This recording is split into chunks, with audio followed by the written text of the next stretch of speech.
Football ഒരു കളി മാത്രമല്ല, കോടിക്കണക്കിന് ഹൃദയങ്ങളെ ഒരുമിപ്പിക്കുന്ന ഒരു വികാരമാണ്. പക്ഷേ ഈ കളിയുടെ തുടക്കം എവിടെയാണെന്ന് നിങ്ങൾക്കറിയാമോ? ഇന്ന് നമ്മൾ കാണുന്ന ഫുട്ബോളിന് പിന്നിൽ നൂറുകണക്കിന് വർഷങ്ങളുടെ ചരിത്രമുണ്ട്. പന്ത് കാലുകൊണ്ട് തട്ടിയും ഓടിയും കളിക്കുന്ന തരത്തിലുള്ള കളികൾ പുരാതന ചൈനയിലും നിലനിന്നിരുന്നു. സുജു എന്നായിരുന്നു ഇതറിയപ്പെട്ടിരുന്നത്. പിന്നീട് യൂറോപ്പിന്റെ പല ഭാഗങ്ങളിലും പന്തുമായി ബന്ധപ്പെട്ട പല തരത്തിലുള്ള കളികൾ പ്രചാരത്തിലായി. പക്ഷേ പ്രശ്നം എന്തായിരുന്നു? ഓരോ സ്ഥലത്തും ഓരോ നിയമം. എവിടെയോ പന്ത് കൈകൊണ്ട് പിടിക്കാം, മറ്റൊരിടത്ത് എതിരാളിയെ ഇടിക്കാം. കളിക്ക് കൃത്യമായ നിയമങ്ങളൊന്നുമില്ല.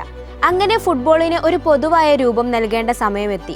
1863 ഇംഗ്ലണ്ടിലെ ഫുട്ബോൾ അസോസിയേഷൻ രൂപീകരിക്കപ്പെട്ടു. അവിടെ നിന്നാണ് മോഡേൺ അസോസിയേഷൻ ഫുട്ബോളിന്റെ നിയമങ്ങൾക്ക് വ്യക്തമായ രൂപം ലഭിച്ചത്. പിന്നീട് ഫുട്ബോൾ യൂറോപ്പിൽ നിന്ന് ലോകത്തിന്റെ വിവിധ ഭാഗങ്ങളിലേക്ക് പടർന്നു. 1904 ഫിഫ രൂപീകരിക്കപ്പെട്ടു. അതിനുശേഷം ഫുട്ബോൾ വെറുമൊരു കളിയല്ലാതായി.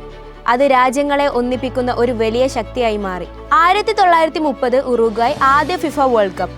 13 ടീമുകൾ മാത്രം പങ്കെടുത്ത ആ ആദ്യ ലോകകപ്പിൽ ഉറുഗ്വായ് കിരീടം നേടി. പിന്നീട് വന്ന ഓരോ വേൾഡ് കപ്പിലും പുതിയ കഥകൾ എഴുതി. പെലെ, മറഡോണ, സിദാനെ, റൊണാൾഡോ, മെസ്സി, ഓരോ തലമുറയും ഫുട്ബോളിന് പുതിയൊരു മുഖം നൽകി. ഇന്ന് ഒരു ഫുട്ബോൾ മാച്ച് നടക്കുമ്പോൾ സ്റ്റേഡിയത്തിൽ 22 കളിക്കാർ മാത്രമല്ല കളിക്കുന്നത്. ലക്ഷക്കണക്കിന് ആരാധകരുടെ സ്വപ്നങ്ങളാണ്. ഒരു ഗോൾ, ഒരു സേവ്, ഒരു ലാസ്റ്റ് മിനിറ്റ് കംബാക്ക്. ചിലപ്പോൾ മത്സരം ഒരു രാജ്യത്തിന്റെ ചരിത്രം തന്നെ മാറ്റും. ഒരു സാധാരണ പന്തിൽ നിന്ന് ലോകത്തിലെ ഏറ്റവും ജനപ്രിയമായ കായിക വിനോദമായി മാറിയ കഥയാണ് ഫുട്ബോളിൻ്റേത്.